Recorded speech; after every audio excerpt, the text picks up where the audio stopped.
PSP. Parce que tout part de là.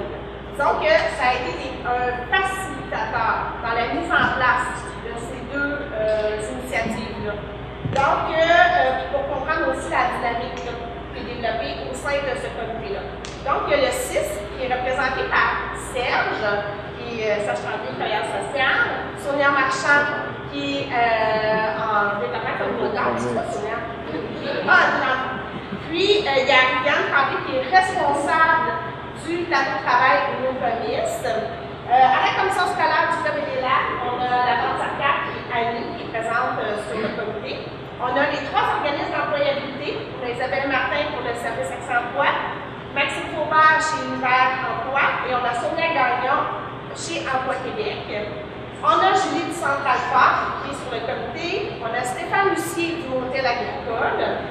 On avait Marie-Maud de la MFR durant la dernière année, donc Maison familiale rurale. Et on a Michel qui est conseiller en orientation, mais qui est présente des fois avec nous, qui siège sur la table de conseiller en orientation, mais qui s'implique plus en persévérance scolaire. Donc, pour la deuxième portion de l'avant-midi, on va procéder à une activité par table de travail qui s'appelle l'exercice des photos. Donc, vous allez être séparés par comité d'intérêt, donc les 5 comités qu'on a.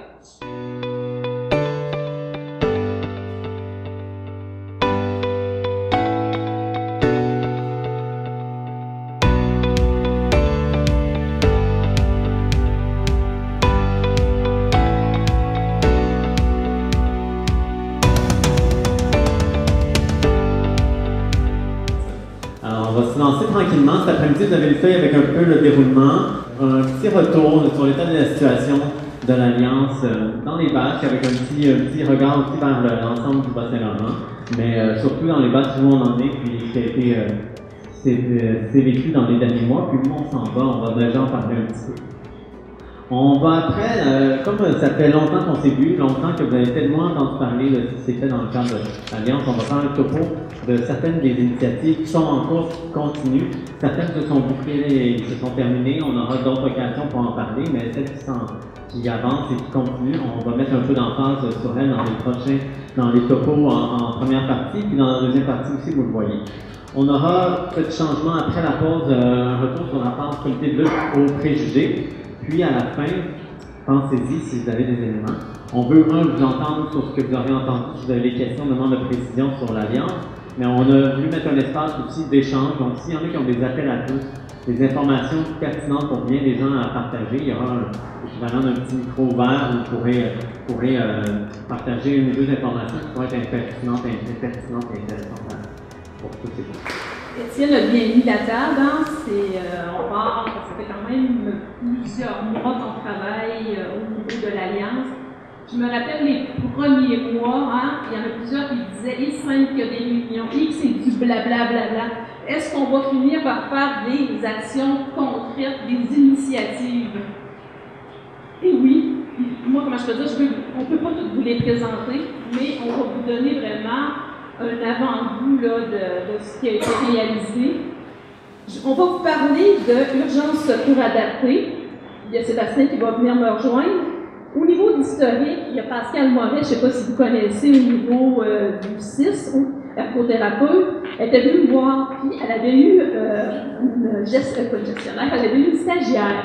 Sa stagiaire, elle avait découvert qu'à Rivière-du-Loup, il y avait ce programme-là, Action Secours Adapté. Elle disait, ça serait intéressant, elle s'est informée, puis on n'a pas ça dans la MRC des Basques. Et je passe le micro à Sébastien qui va vous expliquer qu'est-ce que ça veut dire. Nous autres, on l'a appelé urgence secours adapté. Donc, urgence secours adapté, c'est un registre informatique qui permet d'informer rapidement les premiers répondants des conditions particulières d'une personne en cas d'évacuation d'urgence. Donc, si une personne est handicapée ou aveugle ou peu importe ce qu'il y a là, elle indique sur le beau formulaire que vous avez ici, que je vais pouvoir vous donner ceux qui en veulent, et dire que moi, j'ai besoin d'avoir ma marchette pour me déplacer. Ma chambre est la première porte à droite au premier étage si elle fait quelque chose. Fait que là, on lance ça sur la centrale du 911. Quand il arrive un problème, les pompiers arrivent, ils offrent ça comme information sur leur radio. Fait que les visiteurs peuvent rentrer, ils peuvent aller directement sur ce champ-là pour que ça soit plus rapide. Quelque chose qui vient de naître dans la MRC des Basses, un espace de vie communautaire, je demanderais à deux personnes de s'avancer, à Pierre-Luc et à Aïssa. Bonjour, moi c'est Aïssa. J'ai plusieurs chapeaux aujourd'hui, vous allez voir, c'est vraiment mélangeant, mais je vais essayer d'être claire à chaque fois. Aujourd'hui, je suis là dans le cadre de cette initiative-ci, je représente le collectif Le Récif, qui est l'organisme porteur de l'initiative de l'espace de vie communautaire. Est-ce que tu peux nous expliquer c'est quoi? Je suis chargé de projet en fait pour le développement d'un tiers-lieu, qui est un espace communautaire qui est ouvert à tout le monde, en fait, dans les Basses, qui est un passage. Au fond, ouvert à tous, c'est dans le fond avec les enfants. Au fond, les mineurs sont bienvenus aussi dans la mesure où ils sont accompagnés par des parents. C'est égalitaire, c'est accessible aux personnes handicapées. Et dans le fond, c'est un espace qui est ouvert autant aux citoyens qu'également aux organismes communautaires aussi. On va souvent donner l'image que c'est un peu comme une maison des jeunes, mais pour adultes. Moi, je préfère le voir comme étant un parc, mais à l'intérieur. Parce que dans le fond, on a juste comme plusieurs tables. Il y a du monde qui vient autant jammer la musique, puis t'en as d'autres qui viennent faire une rencontre d'affaires, puis t'en as d'autres qui veulent juste boire un 4 minutes tranquille. C'était ma 3e semaine d'ouverture, puis jusqu'à maintenant, ça a été quand même un grand succès.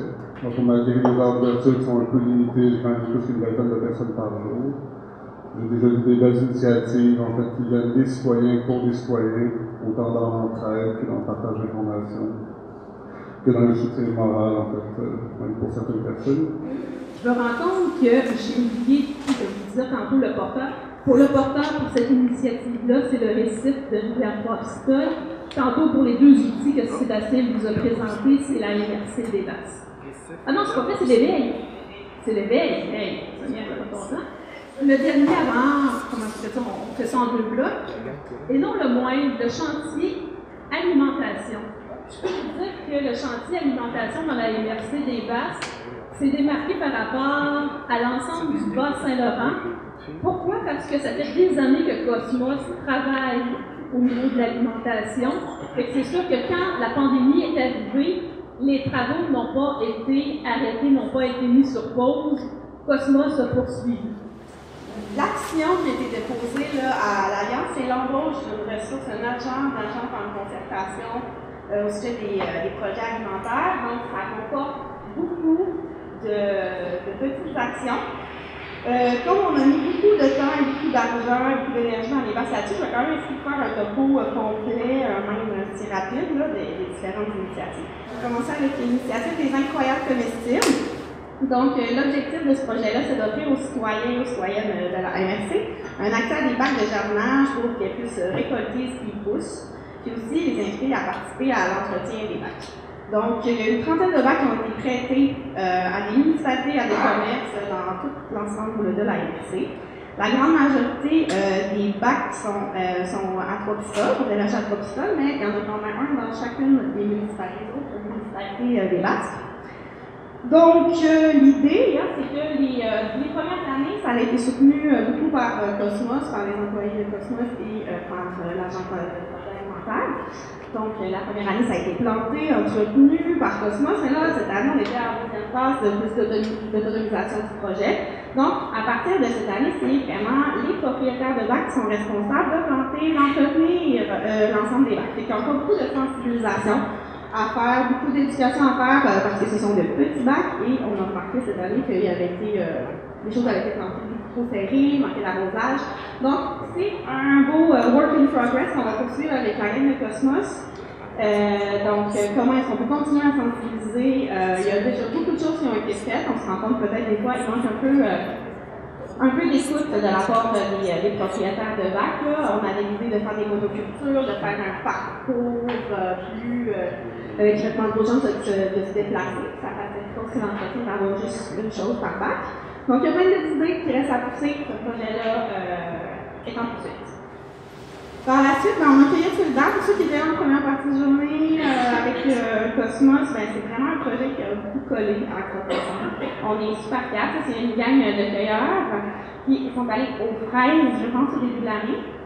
Donc, Cueillette solidaire qui est un projet de glanage qui a pour but vraiment de réduire le gaspillage alimentaire en récupérant des fruits et des légumes qui sont inexploités ou invendus chez les maraîchers ou chez les particuliers, puis on les redistribue là, à la communauté. Comme Micheline vous explique tout, c'est le principe de un tiers, un tiers, un tiers. Donc, un tiers pour les propriétaires chez qui on va cueillir, un tiers pour les bénévoles, puis un tiers pour la banque alimentaire ici pour Provençal. Donc, chaque saison, il y a un emploi d'été qui est engagé pour s'occuper de mobiliser les bénévoles, puis aussi là, de structurer le projet, de créer des partenariats avec les maraîchers, les maraîchères, avec les propriétaires privés. Donc, c'est un super projet, comme je le disais tantôt. On a commencé avec près de, je pense, 1000 kilos là, à l'an 1 de récolte qui a été redistribué après ça, un tiers. Là, on a doublé presque cette année le poids de nos récoltes. Puis, on pourrait encore en faire plus si on avait davantage d'espace de stockage. On est toujours un peu bloqué à Provençal par nos locaux limités. Donc, c'est un projet qui pourrait avoir encore plus d'ampleur. Puis, je pense que c'est le début de quelque chose de super intéressant. Les frigos collectifs. L'idée des frigos collectifs, ça s'appuie essentiellement sur deux volontés, soit celle d'éviter le gaspillage alimentaire et celle de promouvoir des valeurs comme la générosité, la solidarité sociale en partageant des surplus de nourriture. Donc, dans un frigo collectif, une personne peut déposer ou prendre les aliments, des plats laissés par d'autres personnes, des citoyens, des restaurateurs, la cuisine collective, etc. Alors, tout le monde a accès au frigo, puis on peut profiter de ce qui s'y trouve et réduire en même temps notre gaspillage alimentaire. Donc, il y a plusieurs frigos qui sont distribués sur le territoire. On a Saint-Clément, qui est un frigo, et d'ailleurs, c'est les Saint-Clément ici que vous voyez. On a Saint-Rita, Saint-Simon, on a aussi Saint-Jean-de-Dieu, Saint-Mathieu et Trois-Pistoles. Donc, on a 6 frigos au total. C'est un projet qui va bien dans l'ensemble. Il y a des.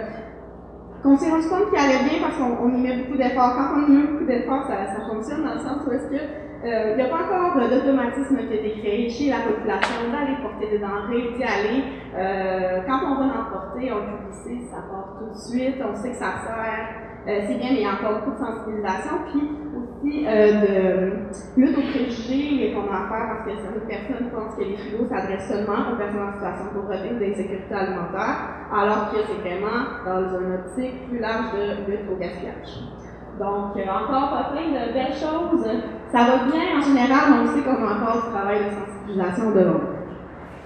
On a aussi l'animation articole qui a été supportée. Là, on voit le beau coco c'est Béatrice et Nico. Donc, il y a beaucoup encore d'accompagnement des animateurs horticoles dans les différents projets de jardins communautaires, jardins collectifs de la MRC. On a des jardins qui ont poussé dans les dernières années. C'est vraiment le cas d'en voir dans les différentes municipalités. Il y a les jardins de Côte-Cassette qui sont fondés au BML, qui ont pris beaucoup d'essor. Il y a le jardin Saint-Mathieu l'année passée qui ont commencé l'activité. Puis aussi les jardins installés depuis longtemps qui se poursuivent. Donc, cet accompagnement-là des animateurs horticoles, c'est aussi une façon de faire de l'éducation populaire, de sensibiliser les gens à une seule alimentation de plus. Donc, c'est encore des choses super positives qui se font pendant notre saison estivale. On soutient aussi le jardin de domaine de l'école secondaire, puis aussi le projet Forestier à la hauteur de nos moyens. Il y avait aussi d'autres belles initiatives que je vais passer plus vite parce qu'il y a les centres d'action bénévole qui se sont impliqués beaucoup au niveau de la popote roulante. Il y a des popotes roulantes qui ont été mises en place un peu partout sur le territoire de la MRC. Je n'ai pas beaucoup de détails là-dessus, mais c'est certain qu'il y a des grandes avancées qui ont été faites aussi. Puis je crois que c'est un bon succès aussi. Il y a des choses qu'on a en tête aussi pour structurer l'offre du dépannage alimentaire. Donc, nous, c'est certain que dans les prochaines années, quand on se projette à Croque Ensemble, les projets de développement de projets alimentaires, ça serait probablement le développement d'une épicerie économique pour venir structurer un peu notre offre de service. Présentement, on fait des boîtes de dépannage alimentaire, puis avec l'augmentation des besoins dans le milieu, on pense qu'il y a une certaine limite à cette façon de faire, donc on aimerait ça restructurer tout ça. Donc, les projets d'épicerie économique qui étaient au plan d'action concerté Cosmos Alliance, ce n'est que partie remise, on travaille là-dessus activement. Sinon, il y a aussi le marché solidaire. Là, Moi, j'aurais pas été informée bien à l'avance de ma présentation, mais j'aurais pu demander à François de venir. Est-ce que François, c'est trop dernière minute, tu veux venir parler du marché solidaire? Ben oui. Parce que, bon, ça fait le tour un peu pour les projets de l'embauche d'une chargée de projet en alimentation. Puis, il y a un deuxième projet en alimentation qui était déposé, qui était le marché solidaire. L'idée du marché solidaire, c'est un genre de double objectif. Là, le premier, de créer une mixité sociale plus importante au sein du marché public, donc pas nécessairement dans le conseil d'administration, mais vraiment dans la population cible qu'on va aller chercher au marché public et créer donc une espèce de milieu de vie qui va au-delà finalement de la simple vente d'un producteur productrice ou d'un artisan à une cliente ou un client. L'idée, c'est vraiment de créer donc, une mixité sociale. Mais sinon, là, le but de notre alliance avec l'Alliance, c'était surtout pour une application sociale au marché public. Donc, après avoir cherché un petit peu les indicateurs de comment se passait, qui était finalement la population des Basques, ben, on se rend compte que finalement, ben, il y a quand même un besoin au niveau, c'est ça, d'une alimentation pour tous. Puis l'idée, donc, c'était de pouvoir permettre à des gens donc, de 3 organismes différents, soit Ensemble des Basques, le Périscope des Basques, puis le Centre d'aide aux proches aidantes et aidants des Basques, de permettre à leurs membres, finalement, d'avoir un 50% de rabais sur l'ensemble des produits qui sont vendus au marché public. Donc, que ce soit de l'alimentation, mais aussi d'autres objets de première nécessité, parce que quand même, dans nos artisans, il y a des personnes qui font des objets de premier plan quand même aussi. Donc, l'idée, c'était d'apporter une tarification sociale qui, en projet pilote, donc c'était notre année 0 cette année, pour voir donc la participation des membres de ces organismes-là. Bon, je ne sais pas si c'est le moment de faire l'autocritique, là, mais ce qui est sûr, c'est que ça a commencé tranquillement, mais sûrement. La publicité, la fin de la pandémie, n'a pas nécessairement aidé non plus à propulser autant que je pensais ce projet-là. Mais ce qui est sûr, c'est que de plus en plus, on voit quand même une mixité sociale importante, je pense, là, au sein du marché public. Puis aussi le fait d'intégrer de plus en plus de personnes à l'achat local et de démystifier finalement tout ça, ben, je pense que ça permet de pouvoir parler avec plus de personnes, de faire profiter certaines activités aussi gratuitement à des gens qui n'auront peut-être qui veulent venir au marché public. Mais voilà, c'est le projet du marché solidaire qui, j'espère, pourra continuer en une première vraie année non pilote. Mon rôle, c'était vraiment de s'assurer de la participation citoyenne au cœur de l'Alliance pour la solidarité des Basques. Il y a aussi Louis-Philippe, quand lui était agent local, qui a beaucoup participé aussi à mobiliser les citoyens et les citoyennes dans le cadre de l'Alliance pour la solidarité des Basques. Donc, ce que je vais vous présenter, c'est un peu tout le travail qui a été fait à ce niveau-là. Mais en premier lieu, dans le fond, mon autre mandat, parce que j'avais plusieurs chapeaux, c'était aussi de travailler pour le comité de lutte aux préjugés, qui était un des chantiers qu'on avait pendant l'Alliance pour la solidarité des Basques. Et mon rôle, c'était de faire une création collective avec les citoyens et les citoyennes qui étaient impliqués dans le chantier de comité de lutte aux préjugés. Et une des premières initiatives qu'on a mises sur place, ça a été de faire des envois postaux, où est-ce qu'on envoyait ça à tous les citoyens et les citoyennes dans les Basques pour récolter des récits de vie, des témoignages, des idées en lien avec l'exclusion sociale et la pauvreté. Et ce que ça a fait, on a mobilisé 45 personnes, ça fait 45 personnes qui se sont impliquées dans cette espèce de récolte, de consultation publique qu'on a faite auprès de la population. Et ça, on s'entend que c'était pendant la pandémie. Donc, on a perdu énormément de bénévoles pendant la pandémie, et le fait d'avoir fait cette initiative-là a permis de relancer la participation citoyenne pour l'Alliance.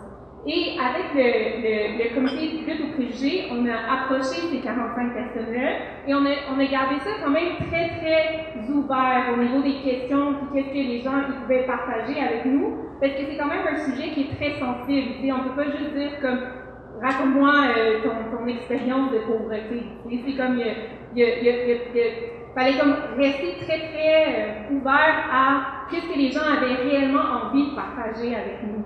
Fait que oui, il y a eu des récits de vie, mais il y a surtout eu des points de vue sur qu'est-ce qu'on peut faire avec l'argent de l'Alliance pour la solidarité des passes. Les gens avaient vraiment plus envie de nous dire, voici les problématiques que je vois qui se passent dans nos communautés, voici les solutions que moi je pense qui pourraient fonctionner.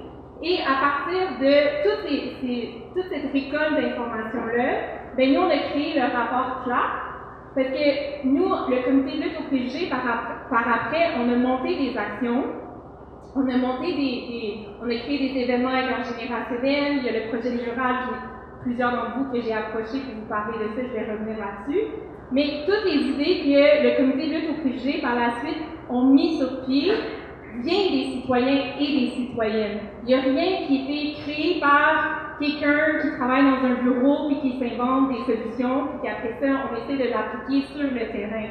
Tout ce que le comité de lutte aux préjugés a fait a été inspiré par le rapport du comité de lutte aux préjugés. Et la raison pourquoi après ça, on l'a mis en document, c'est qu'on trouve que c'est un super bon outil pour les organismes, pour les milieux scolaires, pour les milieux communautaires, pour plein de personnes qui travaillent avec les citoyens et les citoyennes dans les bases, de se dire, ben, c'est quoi les réelles préoccupations des personnes, puis c'est quoi aussi les solutions qui sont proposées par ces personnes-là, puis de s'inspirer de ça, surtout si en plus on imagine qu'il y aurait une prochaine alliance, mais au lieu de recommencer le travail à nouveau et de se demander mais qu'est-ce que les citoyens et les citoyennes veulent, ben, il y a déjà des pistes d'idées qui sont proposées dans le rapport CLAP.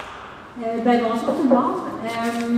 Comme Sonia le disait, dans le fond, au début, quand elle m'a demandé pour venir faire la présentation, je disais oui, mais elle n'a pas été financée par l'Alliance, dans le fond, mais ça s'est fait vraiment en même temps que l'Alliance. Puis je pense que le travail qui a été fait par la Fondation Âge a vraiment permis, dans le fond, de bien camper c'était quoi la situation en transport. Ça a donné un bon coup de main parce que c'est un défi de taille. Le défi de la mobilité sur le territoire, c'est vraiment un gros défi. Je ne pensais pas vous parler non plus de transport. Si on m'avait dit il y a 2 ans, tu vas parler de transport un jour, je n'y aurais pas pensé. Je vais vous juste faire une petite mise en contexte. Dans le fond, moi, je travaille pour le GIED des Basques. Le GIED, c'est une entreprise d'économie sociale qui offre des services à domicile. Les services qui sont offerts, c'est de l'entretien ménager, de la préparation de repas. On fait des commissions aussi. On offre des soins aussi depuis 2 ans, des soins d'hygiène aux personnes en termes d'autonomie. Et qu'est-ce que le transport vient faire là-dedans? Hein? Ça se peut poser la question. En fait, nous, on a accueilli un beau projet il y a 2 ans. Avec le début de la pandémie, c'est arrivé en même temps. C'est un projet de gériatrie sociale qu'on a accueilli au sein de notre équipe. Et pourquoi la gériatrie sociale, dans le fond, c'est parce qu'il y a un docteur qui est à Québec qui a eu l'idée que, parce que lui c'est un gériatre qui travaillait à l'hôpital, qui se rendait compte que les aînés arrivaient à l'hôpital, souvent ils étaient mal en point. Il se disait, mais mon Dieu, comment ça se fait que les gens arrivent, ils sont si mal en point? Qu'est-ce qu'on pourrait faire pour prévenir, les aider à prendre en main leur santé avant qu'ils soient aussi tard? Donc, c'est parti de ce désir-là, c'est un mouvement, dans le fond, la gériatrie sociale, qui a pris naissance à partir de l'idée du docteur Lemire. Et actuellement, il y a 6 projets pilotes au Québec. Nous, on est un des 3 premiers projets pilotes au Québec. On était le premier projet pilote en milieu rural. C'est une grande fierté pour nous à l'EGEC d'avoir accueilli ce projet-là. Et c'est parti, dans le fond, de la gériatrie sociale, la fameuse question du transport. Juste pour aussi faire une petite mise en contexte, la gériatrie sociale, c'est quoi? Dans le fond, nous, on a une équipe, on a une intervenante qui travaille vraiment avec les aînés, à les accompagner vers les ressources du milieu. C'est ça le mandat de la gériatrie sociale, c'est vraiment d'aider les aînés, aussitôt qu'il y a une situation qui nous sonne une cloche, nous voyons cet aîné-là, il n'a pas l'air à filer, qu'est-ce qu'on pourrait faire? Donc elle va rencontrer les aînés, elle regarde c'est quoi les besoins, puis elle accompagne la personne vers les ressources du milieu pour essayer de prévenir des situations. Donc, vous imaginez qu'en temps de pandémie, ça n'a pas chômé, hein, parce que les aînés, ça n'a pas été facile cette période-là pour eux. Et c'est vraiment à partir de là qu'est venue la question, le besoin de transport. Bon, alors la deuxième initiative qu'on a avec l'Alliance, ça part aussi du chantier habitation. C'est suite à l'expérience des travailleuses de milieu, de Catherine, de Madone, et aussi d'Isabelle Blouin qui était au Qatar. Nous disait qu'il y avait plein de personnes qui avaient des petits travaux à faire. Ça pouvait être aussi simple que serrer les meubles de patio. Ils attendaient à Noël quand les enfants venaient parce qu'il n'y avait personne pour leur aider. Et ça peut être aussi simple que la TV est plus sur le poste puis ils sont plus capables de mettre la manette. Fait que là, ça peut attendre jusqu'au lendemain. Puis les personnes aînées viennent qui sont trop gênées pour demander aussi parce que c'est la deuxième fois que le voisin ou le deuxième voisin vient, ben là, ils ont peur de passer pour vraiment tout le temps déranger. Et nous, on avait déjà une expertise d'un autre centre au niveau des centres d'action bénévole, le centre La Source, qui ont ce service-là. Fait qu'on a dit, on va joindre l'utile à l'agréable, on va partir de leur expertise, puis on va la placer au niveau du centre d'action bénévole. Mais c'est pas si simple parce que, dans le fond, c'est un recrutement de bénévoles encore. Et comme vous savez, c'est pas facile de ces temps-ci. Mais on a beaucoup d'espoir qu'on va finir par le mettre sur pied. On a quand même des envoyés dans chaque foyer. Vous avez sûrement eu notre petit dit quel service qu'on a. Présentement, on va envoyer aussi au niveau des bénévoles. Fait que ça va vraiment aller dans chaque maison. Et aussi, par la porte d'à côté, on a été approchés pour une recherche-action avec Hirondelle. Sûrement que plusieurs connaissent Hirondelle. Parce que ça part aussi d'un grand regroupement qu'il y avait eu, puis il y a eu des projets qui ont sorti.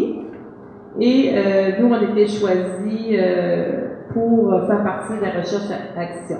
Fait que dans le fond, il y a un comité de pilotage qui est sur pied. On a eu une première réunion. Il va y avoir 2 citoyens qui vont être sur le comité aussi pour nous aider à vraiment s'enligner du bon pied. Et il y a des chercheurs du Cégep de la Gaspésie.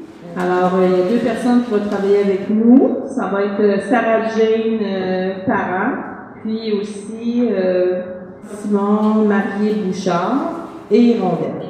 Et on va, c'est ça, faire les étapes à mesure. Fait que je vous laisse là-dessus. Fait que si vous avez dans votre entourage des personnes qui ont le goût de faire un petit peu de bricolage, des choses très simples, appelez au centre ou écrivez-nous un petit courriel. Merci beaucoup.